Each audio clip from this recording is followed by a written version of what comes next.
The Huon Peninsula Campaign was a series of battles fought in northeastern Papua New Guinea in 1943–44 during the Second World War. The campaign formed the initial part of an offensive that the Allies launched in the Pacific in late 1943 and resulted in the Japanese being pushed north from Leyte to Sio on the northern coast of New Guinea over the course of a 4-month period. For the Australians, a significant advantage was gained through the technological edge that Allied industry had achieved over the Japanese by this phase of the war, while the Japanese were hampered by a lack of supplies and reinforcements due to Allied interdiction efforts at sea and in the air. The campaign was preceded by an amphibious landing by troops from the Australian 9th Division east of Lae on 4 September 1943.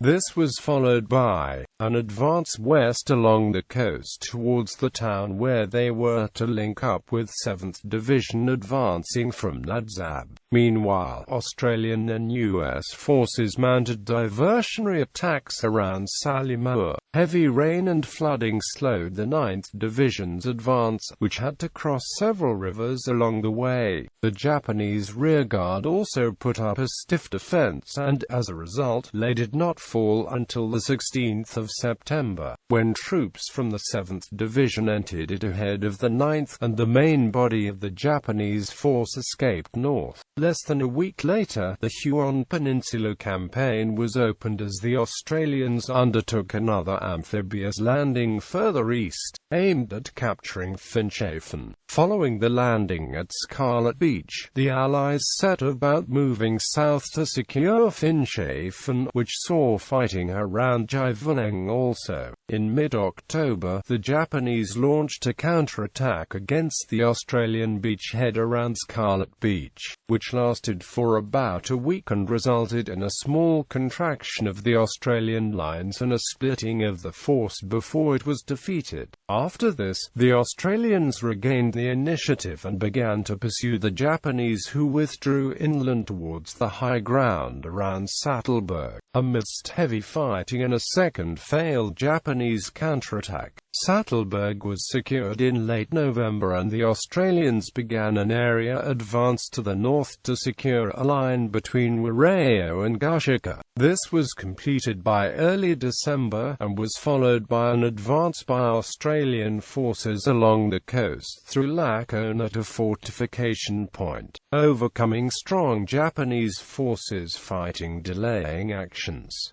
The final stage of the campaign saw the Japanese resistance finally break. A swift advance by the Australians along the northern coast of the peninsula followed, and in January 1944 they captured Sio. At the same time, the Americans landed at Sador. After this, mopping-up operations were undertaken by Allied forces around Sio until March. A lull period then followed in northern New Guinea until July, when U.S. forces clashed with the Japanese around the Drinyamore River. This was followed by further fighting in November 1944 when the Australians opened a fresh campaign in Itapewiwak. Background. Geography. The Huon Peninsula is situated along the northeast coast of Papua New Guinea, and stretches from Lae in the south on the Huon Gulf to Sio in the north along the Vishyaz Strait. Along the coast between these 2 points, numerous rivers and streams cut the terrain. Of these, the most prominent are the Song, Bumi, and Mabe rivers. These waterways flow from the mountainous interior, which is formed through the conglomeration of the Rawlinson Range in the south, with the Cromwell Mountains in the east. These meet in the center of the peninsula to form the Saru Waged Range Massif, which joins the Finisterre Range further west. Apart from a thin, flat coastal strip, at the time of the campaign, the area was thickly covered with dense jungle, through which very few tracks had been cut. The terrain was rugged, and for the most part the tracks, until improved by engineers, were largely unpassable to motor transport, and as a result throughout the campaign a large amount of the Allied resupply effort was undertaken on foot. During planning, the Allies identified 3 areas as key and decisive terrain in the area: the beach north of Kartika, which was later codenamed Scarlet by the Allies; the 3,150-foot high peak called Saddleberg 5 miles to the southwest, which dominated the area due to its height; and Finschhafen, possessing a small airfield and sitting on the coast in a bay which offered protected harbor facilities 5.6 miles south of Scarlet Beach. The Japanese, too, regarded Saddleberg and Finschhafen as key areas. In addition to these, they identified a ridge that ran between the village of Gashika on the coast, about 3.4 miles north of Kartika, and Warao 4.66 miles inland to the west. The importance of this ridge lay in the track that ran along it, over which the Japanese supplied their forces around Saddleberg. It also offered a natural barrier to any advance north from Finschhafen, making it a potential defensive line. Military situation. By 1943, Japanese expansionary moves in the southwest Pacific area had ceased. Their advance in Papua New Guinea had been halted the previous year by the blocking action that Australian forces had fought along the Kokoda Track. Subsequent defeats at Milne Bay, Bunagona, War and on Guadalcanal had forced the Japanese onto the back foot. As a result of these victories, the Allies were able to seize the initiative in the region in mid-1943 and began making plans to continue to push the Japanese back in New Guinea. Allied planners began formulating the plans for the future direction of the fighting in the wider Pacific, with a focus upon retaking the Philippines and the eventual capture of the Japanese home islands.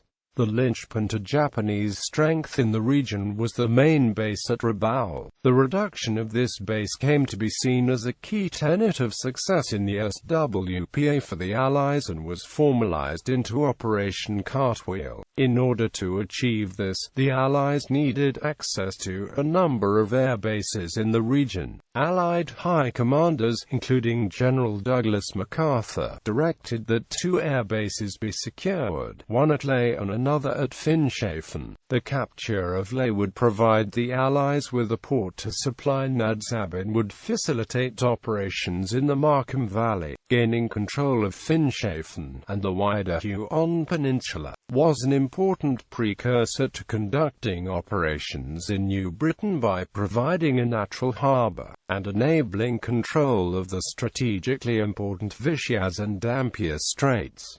Opposing forces. At the time, there were no U.S. ground forces under MacArthur's command in action against the Japanese, and the task of securing Finschhafen was allocated to Australian troops from the 9th Division, a veteran formation of the all-volunteer 2nd Australian Imperial Force. The 9th Division was vastly experienced, having fought in the North African Campaign, where it had held Tobruk against a German onslaught earlier in the war and had been heavily engaged at the First and Second Battle of El Alamein. In early 1943, the division had been brought back to Australia, and it had subsequently been reorganized to take part in jungle warfare. With an establishment of 13,118 men, the division consisted of 3 brigades of infantry, the 20th, 24th and 26th, each consisting of 3 battalions, along with organic battalion-level engineer, pioneer, artillery, and armored formations attached at divisional level. In support of the 9th Division, militia infantry units from the 4th Brigade would also take part in the fighting after the initial fighting. American forces would also be involved, mainly providing logistical, naval and engineering support. Air support was provided by No. 9 Operational Group RAF, which included several Royal Australian Air Force squadrons such as No. 4 Squadron RAF, flying CAC boomerangs and Wirraways, and No. 24 Squadron RAF equipped with Vultchiv engines dive bombers. These units undertook numerous close air support and resupply missions throughout the campaign. American Republic P-47 Thunderbolts and Lockheed P-38 Lightnings from the 348th and 475th Fighter Groups were also used to provide fighter cover for Allied shipping, while heavy and medium bombers from the 5th Air Force carried out strategic bombing missions to reduce Japanese air bases around Wewak and New Britain, and raided Japanese lines of communication in concert with PT boats. Due to the impracticalities of using wheeled transport in the jungle, Allied logistics was undertaken primarily by means of water transport such as landing craft and barges which moved supplies along the coast, with overland supply to combat units being completed by New Guinean labourers and, at times, by Australian combat troops themselves, which were re-rolled temporarily to undertake portage tasks as required, and augmented where possible with jeeps. The main Japanese force in the campaign was provided by the 18th Army under the command of Lieutenant General Hayato Adachi and was headquartered at Madang. This force consisted of 3 divisions, the 20th, the 41st and the 51st, and a number of smaller forces which included naval infantry and garrison units. Around the Finschhafen area in mid-September 1943, the main forces were drawn from the 20th Division's 80th Infantry and 26th Field Artillery Regiments, the 41st Division's 238th Infantry Regiment, the Naval 85th Garrison Unit and a company from the 51st Division's 102nd Infantry Regiment. These forces were under the command of Major General Azo Yamada, commander of the 1st Shipping Group, although tactical command was devolved at local level due to the geographical spread of the Japanese units. These units were situated across a broad area between the Mongi River, east of Leyte Point, Sattleberg, Joangang, Logaweng, Finschhafen, Sisi and on Tami Island. The largest concentrations were around Sattleberg and Finschhafen, where the main forces came under the command of Lieutenant General Shigeru Katagiri, commander of the 20th Division. The strength and efficiency of the Japanese units had been reduced by disease, and their employment in road construction tasks between Madang and Bogajim. Like the Allies, the Japanese also relied on water transport to ferry supplies and reinforcements around the New Guinea, using a force of 3 submarines to avoid interdiction by Allied aircraft which had previously inflicted heavy casualties during the Battle of the Bismarck Sea. These submarines were augmented by barges, although they were limited in supply and were subject to attack by Allied aircraft and PT boats. Once the supplies had been landed, resupply parties were used to carry the stores overland on foot along a number of key tracks to the main troop concentrations around Sattleberg and Finschhafen. Air support was provided by the 4th Air Army, consisting primarily of the 7th Air Division and 14th Air Brigade, along with some elements from the 6th Air Division, based in Wewak. The Japanese aircraft were mainly used to escort Japanese shipping and attack Allied shipping around the main beachhead during the campaign, with a secondary task of undertaking ground attack missions in support of Japanese troops. The 11th Naval Air Fleet, based at Rabaul, also undertook anti-shipping missions. Despite having these units available, heavy Allied bombing of Japanese airfields around Wewak in August 1943 greatly reduced the number of aircraft available to the Japanese and limited their ability to apply air power throughout the campaign. The Japanese force lacked for transport, engineer and logistical support and was hampered by a lack of cohesion due to its disparate command structure and poor infrastructure. In contrast, the Australian force had fought together in previous campaigns and was backed up by a formidable logistical support base that could deliver the technological and industrial superiority that the Japanese were unable to match. prelude. Following MacArthur's directive to secure the airfields at Lae and Finschhafen, the Commander-in-Chief Allied Forces, Southwest Pacific Area, General Thomas Blamey, an Australian, ordered the capture of the Huon Peninsula. The 9th Division under Major General George Wotton was tasked with the job.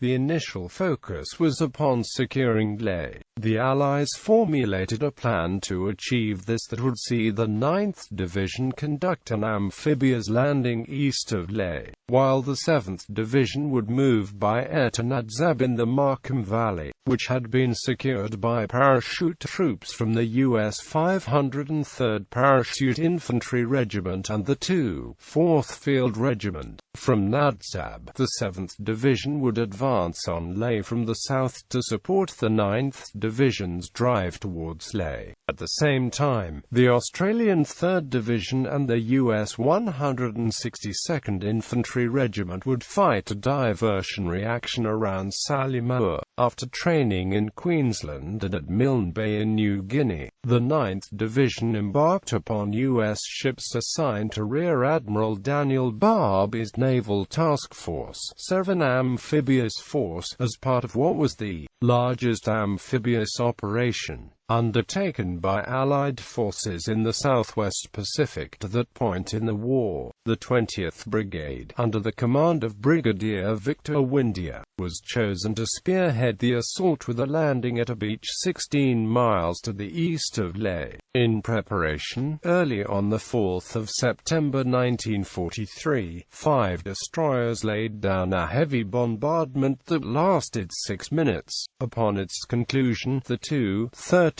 Infantry Battalion led the 20th Brigade ashore, with the brigade's other 2 battalions, the 15th and 17th, coming ashore shortly afterwards in the 2nd and 3rd waves. Unopposed on the ground, the Australian infantry quickly began to move inland as further reinforcements arrived. About 35 minutes after the initial landing, as the Australian Divisional Headquarters and the 223rd Road Infantry Battalion were coming ashore, a small force of Japanese aircraft attacked the landing craft carrying the infantry ashore. As a result, 2 of these craft were heavily damaged and numerous casualties inflicted, including the 223rd Road's commanding officer, who was killed when a Japanese bomb landed on the bridge of LCI 339.